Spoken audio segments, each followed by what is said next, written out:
नमस्कार साथियों, मैं लूनाराम और आप देख रहे हैं मेरा यूट्यूब और फेसबुक पेज। लगातार सरकारी नौकरी हो या अलग सेक्टर, हर जगह बालिकाएं भी किसी तुलना में पीछे नहीं है। सरकारी नौकरियों में देखें तो हर सेक्टर में, हर सरकारी नौकरी के हर सेक्टर में बालिकाओं ने इस बार परचम फहराया है। मेरे साथ मौजूद है ललिता चौधरी, जिनका ग्राम विकास अधिकारी में चयन हुआ है। किस तरीके से इनका सफ़र रहा, किस तरीके से कठिनाइयाँ आई और आखिरकार जो इनकी रुचि थी सरकारी नौकरी तक पहुंचने की, जो सपना था, वो आखिरकार उन्होंने पूरा किया। मेरे साथ मौजूद है, उनसे बातचीत करते हैं। ललिता, किस तरीके की कठिनाइयाँ भरी ये पूरा पढ़ाई का सफ़र रहा? कितना मुश्किल था? स्टार्टिंग से पूरी पढ़ाई का समझे तो कितनी मुश्किलें आई इस तक पहुंचने में? ग्रेजुएशन तक तो कोई प्रॉब्लम नहीं आई, पर उसके बाद कंपटीशन में जैसे अलग अलग इतनी भीड़ में से निकलना, वो दिक्कतें रही।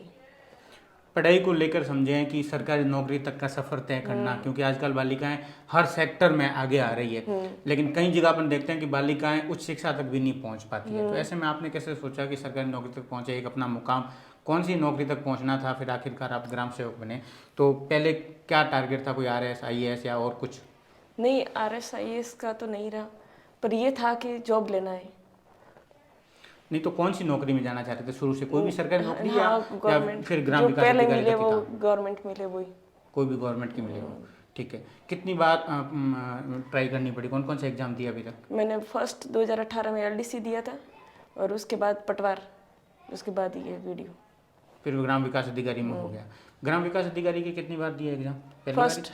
पहली बार में ही आप चयन हो गया, ठीक है। कैसा पेपर लगा जब आप सरकारी नौकरी तक पहुंचते हैं? क्योंकि कई बालिकाएं पहुंच नहीं पाती, उनको क्या संदेश देना चाहेंगे कि वो भी अपने आंगन से बाहर आके यहाँ सरकारी नौकरी तक पहुंचे, अपने आप को एक आत्मनिर्भर बनाए?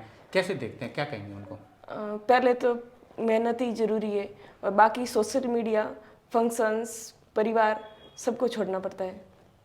तो आपको पढ़ाई में कितनी दिक्कत हुई? क्योंकि सरकारी नौकरी के लिए काफ़ी प्रयास भी करने पड़े होंगे, कभी लंबे समय तक पढ़ाई भी करनी पड़ी। कितने घंटे पढ़ाई करते थे? लगभग 15-16 घंटे।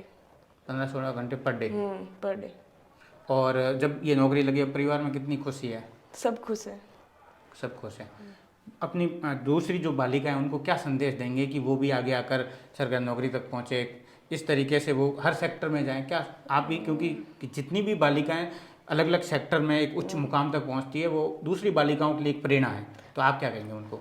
एक तो नियमित अध्ययन होना जरूरी है, बीच में छोड़े ना, और कठिन परिश्रम से हर मुकाम पाया जा सकता है।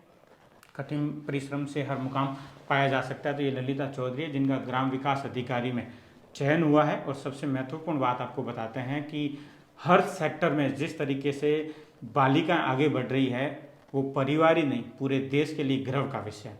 हमने भी एक सीरीज शुरू की है कि जिस तरीके से भले बालक हो या बालिका जो सरकारी नौकरी तक पहुंच रहे हैं, उनके इस इंटरव्यू के जरिए बाकी बालक और बालिकाओं के लिए प्रेरणा किस तरीके से बने, उस तरीके से हमने इन एक सीरीज़ को भी शुरू किया है।